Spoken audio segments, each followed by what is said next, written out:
میں جب کہتا ہوں کہ میرا منشور، جانتے ہو میں نے اس ملک کے اندر میرا نعرہ ہے، میرا منشور ہے کہ میں اس ملک کے اندر عدل علی کا قیام کروں گا۔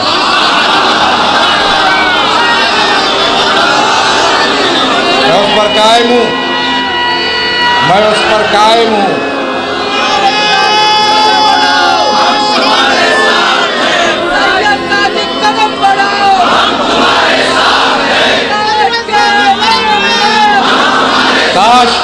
کاش میرے پاس وقت ہوتا، میں آپ کو بتاتا عدل علی کیا ہے۔ میں کسی عقیدت کے حوالے سے بات نہیں کر رہا ہوں، میں تاریخی حقیقت کے حوالے سے بات کر رہا ہوں۔ وہ بات جو 1400 سال پہلے علی نے کہی، آج وہ بات ایک ایسی حقیقت ہے جس کے سامنے سورج بھی شرمندہ ہے۔ حسن و حسین سنایا حسن حسین کو، اور ہدایت ہمارے لیے تھی، کونا للظالم خصما وللمظلوم اونا، ہر ظالم کے مخالف رہنا اور ہر مظلوم کا حامی و ناصر رہنا۔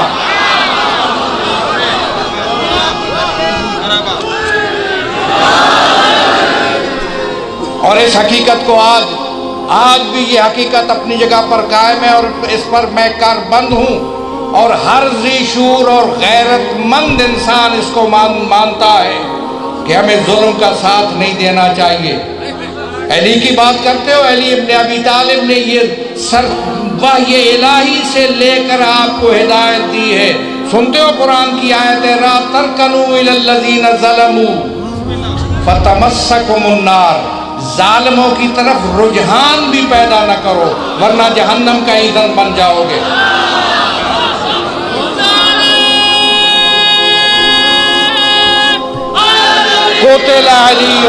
قتل علی لشدت عدل، اس لیے مارا گیا کہ سب سے زیادہ عادل وہ تھا۔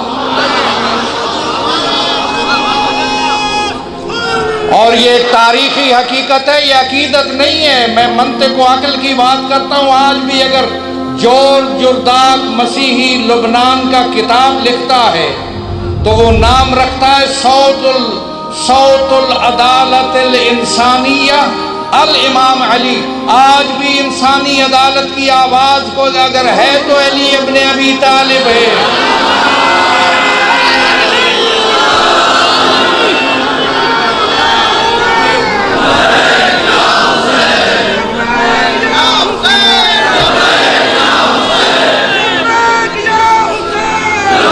بات اگرچہ متعلق نہیں ہے، لیکن میں ایک بات کہے جاتا ہوں، ہم حقائق بیان کرتے ہیں۔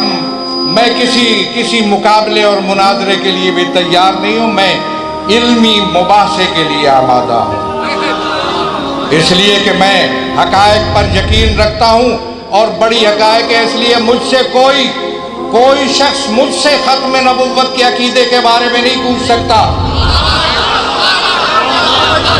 اس لیے کہ جو غدیر کا میدان تھا، من کنت مولا ہو فہذا علی مولا، یہ دو آتشہ تاثیر تھی، ادھر ختم نبوت کا اعلان تھا، ادھر امامت علی کا اعلان تھا۔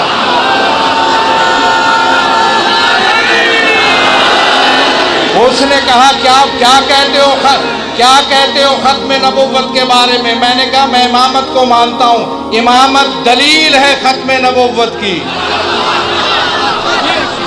اس لیے ہم حقائق کو مانتے ہیں۔ آؤ اس بات پر میں عوام کی بات کرتا ہوں، میں شیعہ و سنی سے بالا تر بات کرتا ہوں۔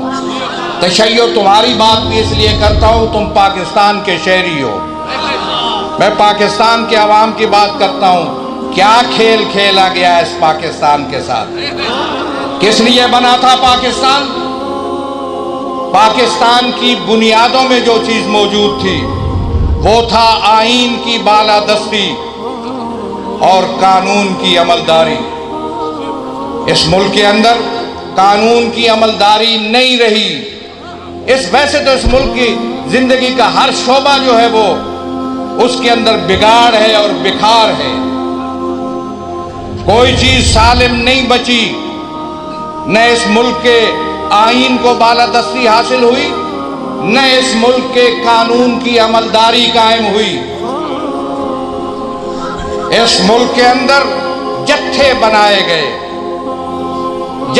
بنائے گئے جو ایک باعزت ملت کو، ایک باعزت کمیونٹی کے خلاف کفر کے نعرے لگاتے رہے اور غلیظ فتوے دیتے رہے۔ کس نے روکا ان کو؟ میں پاکستان کی ریاست سے پوچھتا ہوں، ریاست کے اداروں سے پوچھتا ہوں، میں حکومتوں سے پوچھتا ہوں، کوئی شخص میرے پاس اظہار افسوس کے لیے نہیں آیا کہ تمہارے ساتھ زیادتی ہو رہی ہے۔ مجھے ضرورت بھی نہیں اس بات کی۔ میرے سادہ مومن مجھے کہتا تھا کہ جن کے ساتھ بیٹھے ہو ان سے فتویٰ لے لو شیعوں کے بارے میں۔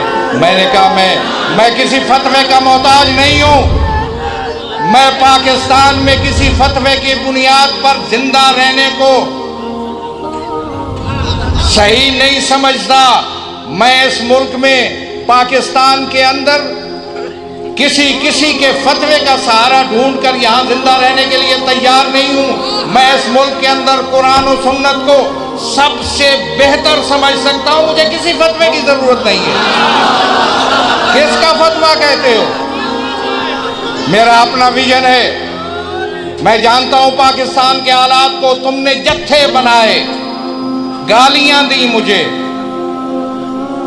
چودھری نثار کو ملا تھا ایک شخص، ایک وفد ملا تھا جس میں ایک تکفیری، ایک کالعدم جماعت کا آدمی تھا۔ ساری جماعتوں نے اس پر اعتراض کیا کہ یہ کالعدم جماعت کو ملا، کالعدم کو ملا۔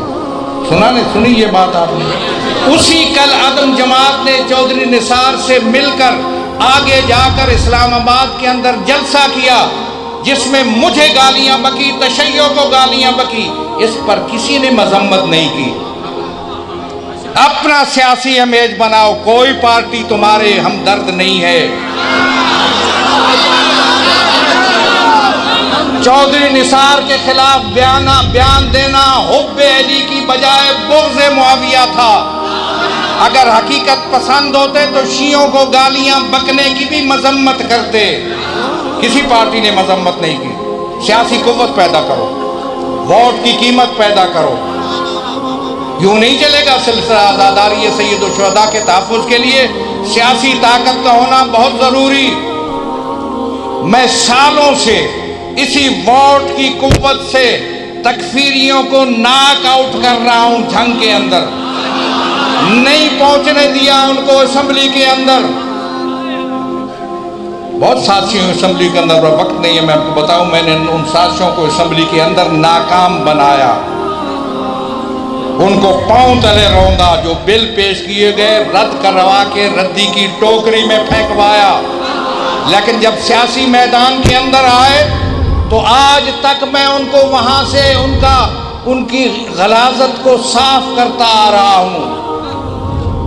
اور اگر کہیں کسی قوت نے ان کا ساتھ دیا، ان کو کامیاب کبھی کرا بھی دیا، تو جتنا ٹینور اسمبلی تھا اس میں اسمبلی کے اندر ان کو داخل نہیں ہونے دیا۔ کوئی لڑائی جھگڑے کا میں قائل نہیں ہوں، میں دھمکیوں کا قائل نہیں ہوں، دھمکیاں تو کمزور دیتے ہیں، مجھے ضرورت نہیں ہے۔ سال ہا سال سے شرم آنی چاہیے تمہیں، سال ہا سال سے غلیظ ایک سیاہ بدنام زمانہ لسٹ میں ہمارا نام ڈال کے اعلان کرتے ہو ٹی ویوں پر اور ان پر، صرف برابری کے لیے۔ آپ نے یہ کوشش کی کہ تکفیر کے ذریعہ اور تکفیری اور غلیظ گروہوں کے ذریعہ ہمیں میدان سے ہٹا دو گے۔ ڈھونڈ انہیں چراغ رخ زیبا لے کر، کہاں ہیں وہ تکفیری؟ آج میں عین وسط میں بیٹھا ہوں، دینی جماعتوں کے اندر عین درمیان میں بیٹھا ہوں، مسند صدارت پر بیٹھا ہوں۔ وہ گالیاں بکنے والے کسی گندگی کے ڈھیر میں گل سڑ رہے ہیں۔